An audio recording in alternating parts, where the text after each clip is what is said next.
Vous n'avez pas de temps, mais je vais vous raconter rapidement l'histoire de Napoléon Bonaparte. Un homme né en 1769 en Corse, de petite stature, mais avec des ambitions plus hautes que toutes les montagnes. Déjà dans sa jeunesse, il commença à construire une carrière dans l'artillerie. Fait 2. À l'âge de 16 ans, Napoléon entra à l'Académie militaire de Paris. Il étudiait comme une bête, absorbant les connaissances sur les stratégies, ignorant les commérages sans intérêt, comme s'il avait sauté son petit déjeuner au profit des cartes de guerre. Fait 3. En 1793, il commanda l'artillerie lors du siège de Toulon. Le jeune officier fit preuve de courage et d'intelligence, s'élança sur le champ de bataille comme un héros de film noir et mit l'ennemi dans une impasse avec un plan astucieux. Fait 4. En 1796, Napoléon devint commandant en chef de l'armée italienne. Ses tactiques étonnaient les ennemis. Mouvements rapides, attaques précises, comme si un génie des échecs jouait avec la vie et la mort sans cligner des yeux. Fait 5. Il remporta une série de victoires en Italie, utilisant la surprise et la psychologie. Les ennemis tombaient, et les soldats croyaient au miracle. Napoléon commandait l'armée comme un réalisateur d'une scène noire, contrôlant chaque geste. Fait 6. En 1798, il entreprit la campagne d'Égypte. Pyramides, sable et éclairs d'artillerie, tout pour ses ambitions.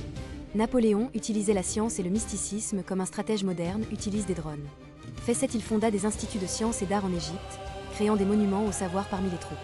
L'histoire et le pouvoir militaire allaient de pair, comme un jeu de contraste dans un film noir. Fait 8.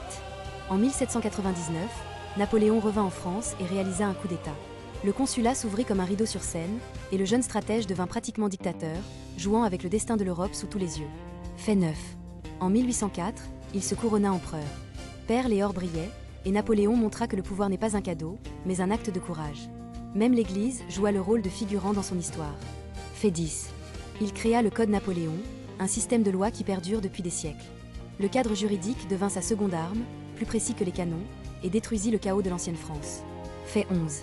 En 1805, Napoléon vainquit les Autrichiens et les Russes à Austerlitz. La stratégie était impeccable. Les ennemis tombaient dans des pièges, comme des personnages d'un film policier dans des ruelles sombres. Fait 12. Il utilisa activement la propagande, publiant journaux et bulletins. Les victoires semblaient des scènes hollywoodiennes, et Napoléon était le réalisateur principal de son propre succès et mythe. Fait 13. En 1806, il vainquit la Prusse et captura Berlin. Ses mouvements ressemblaient à une partie d'échecs. Chaque coup calculé, chaque pas de l'ennemi anticipé, et tous les drapeaux entre ses mains. Fait 14. En 1812, il envahit la Russie. Au début, tout se déroulait selon le plan, artillerie, cavalerie, marche dans la neige.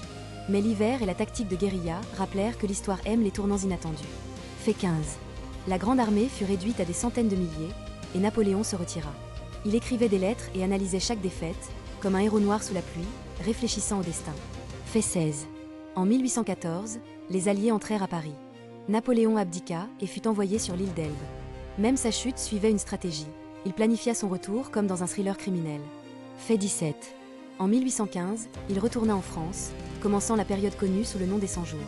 Les soldats l'accueillirent comme une légende, les rues criaient, et chaque pas ressemblait à une scène de cinéma.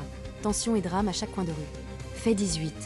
Il commanda à nouveau l'armée, mais fut vaincu à Waterloo. La bataille fut chaotique et héroïque à la fois. Son génie rencontra la chance et la froide réalité, comme la fin d'un film noir. Fait 19. Après sa défaite, Napoléon fut envoyé sur l'île de Sainte-Hélène. Solitude, brume de l'Atlantique, pensée sur les victoires et défaites passées, pur noir, sans applaudissements. Fait 20.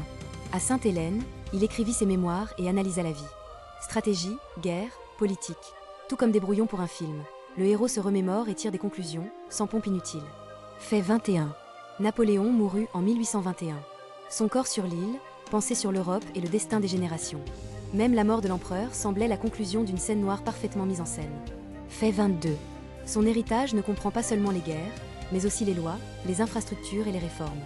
L'Europe fut reconstruite, comme une ville après la tempête, mais les traces de stratégie et de génie demeurent à jamais. Fait 23. Le nom de Napoléon devint synonyme d'ambition, de talent et de contradiction. Comme un personnage de film noir, il laissa derrière lui un mélange de tragédie, de comédie et de drame pour que l'histoire s'en souvienne. Fait 24. Et maintenant, vous savez qui il était. Un petit homme au génie immense, dont les actions ont changé le monde, prouvant que le courage, la stratégie et le charisme peuvent réécrire l'histoire pour toujours.